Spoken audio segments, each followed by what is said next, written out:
Hey, I'm Alex Radical from Board Game Co, and today we're doing a rapid-fire review for Race to Kepler from Conduit Games. Before we dive into it, this is a prototype, all rules and components subject to change, and I'll have a link to the crowdfunding campaign down below. Additionally, this channel is sponsored by Allplay, more about them at the end of the video.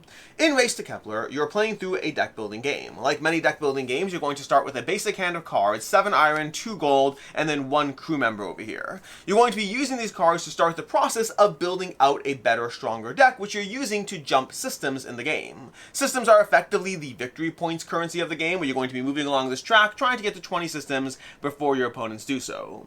Outside of that, there's some things that are a standard deck building game that you might be used to if you've played a variety of deck building games, and then there's some things that make Race to Kepler stick out a bit, that make it different than other deck building games. The basics are you have 10 cards, you're going to have a hand of 5 cards, you're going to be using those cards to buy more cards that will enter your deck, and then from there you're just trying to build a better deck while working your way up through the points. Again, in this case, points are systems.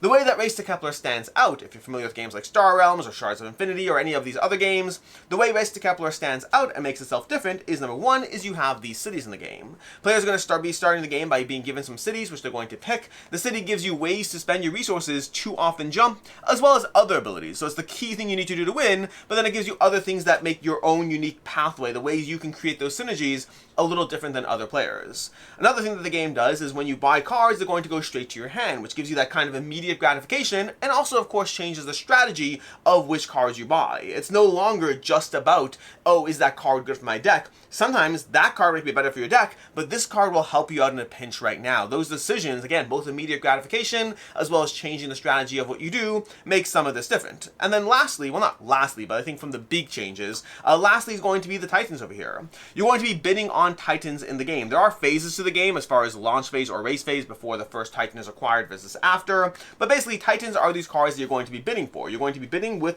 cards in your hand using the currency in the top right corner. That's the cost to buy cards, but it's also the value in bidding. Players are going to be secretly bidding. Whenever there's a Titan bidding phase, players are going to be secretly bidding a certain number of cards from the hand, and you will lose those cards no matter what. All players will lose those cards no matter what, while they try to see who can go ahead and buy a Titan, adding it to their deck. Those are the main things that are going to make Race to Kepler stand out. Those stronger Titan cards that are worth bidding for, but also, you know, who knows how it plays out. The fact that you're adding cards to your hand, and the asymmetric cities. Although also, the way the game measures games like this, you know, we'll talk more about this in my thoughts, my opinions, and all that, because I do want to touch upon some other aspects, but those are the basics of Race to Kepler. A deck building game with a twist, a few twists that make it different. Which brings us to my rapid fire review, which goes through a few different questions. Number 1, am I keeping it? No, I don't think I am. Why or why not? There's a lot of things going on good about Race to Kepler. We'll talk more about that in the counter opinion, and I appreciate the Titans, I appreciate the cities in particular. Like, those two things really add a lot of asymmetry to the game, which we'll come back to. But in general, I think this is very much falling into that general lane of these types of games. There's a lot of deck building games out there, and while Race to Kepler does do a few things to differentiate it, I don't think it enters my personal favorites within the deck building genre, which I will say, when you're comparing this to games like Star Realms or Shards of Infinity or other similar games, there's things that's a more complicated thing, but I would say, meaning in terms of which ones I like better there. But overall, for me, the types of deck builders I like have been a little bit different than this. So the types of deck builders that I like the most, I should say, have been a little different than this kind of engine. I've seen this engine played out in a different ways in a few different times, and while I appreciate the differences, I don't think it does enough for me. Two specific complaints I do have around it is I do think the Titan bidding cycle of the game does slow down the arc of the game a little bit, which is tricky. It doesn't really slow down the game a lot. But when you're weighing up how fast these kinds of games can go, it does add a different tempo to the game. I like what it adds, I don't like the pacing change of the game. And also, I don't like the fact that very often when I'm facing off against a Titan or trying to buy a Titan, I lose everything I bid. That puts me in this weird situation where I can either just go with a bird in the hand or 2 in the bush. If you're gonna bid 6 and I'm gonna bid 5 and you're gonna walk away with a Titan, I'm gonna walk away with nothing, those decisions definitely add to the tension of the game, but that kind of dynamic is not what I personally enjoy as much. I don't like the fact that I might pay 1 resource less than you and walk away with nothing and lose all those resources. Those moments can be incredibly punishing, and it changes the type of game this is when comparing it to other deck building experiences. As far as other similar games that might be worth your attention, I'm going to start with Star Realms and Shards of Infinity, which I mentioned already. Those are 2 games that have already done this type of genre beforehand. A little simpler in different ways. Race to Kepler does a lot of things differently, but it definitely has the same general arc as those games. And if you're looking for kind of a conquest-based tile-based system that is very different, but also a classic. Definitely check out Race for the Galaxy. Phenomenal game that kind of has a different way of measuring points while working within a card engine, but also a very, very different game. It's been a while since I played Race for the Galaxy. I have good memories of that one. As far as a counter opinion, this game might not be a game I'm keeping. Why might it be for you or not?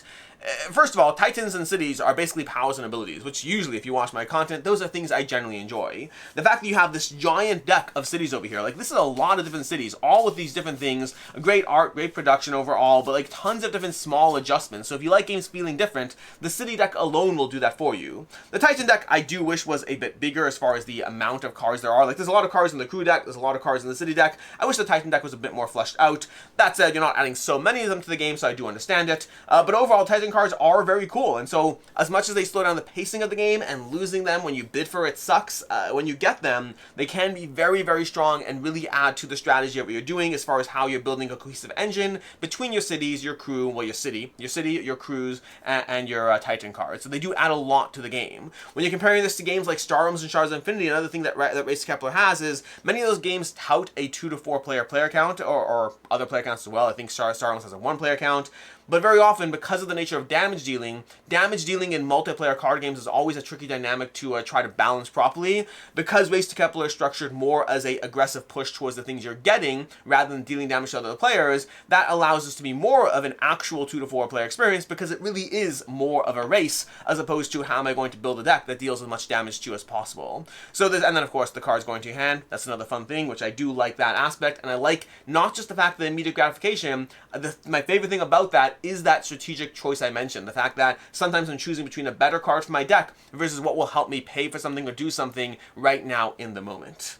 As far as final thoughts on Race to Kepler, overall, I've enjoyed this. This is a fun deck-building game with a kind of race element to it because of the jumping systems. It has a few things that make it stand out as different. Those things are effectively powers and abilities, your cities and your Titans, which I enjoy, adding cards to your hand. Not to mention the art on the cards is fantastic. All those things contributed to an enjoyable experience, just not one that broke its way into my favorite deck-building games.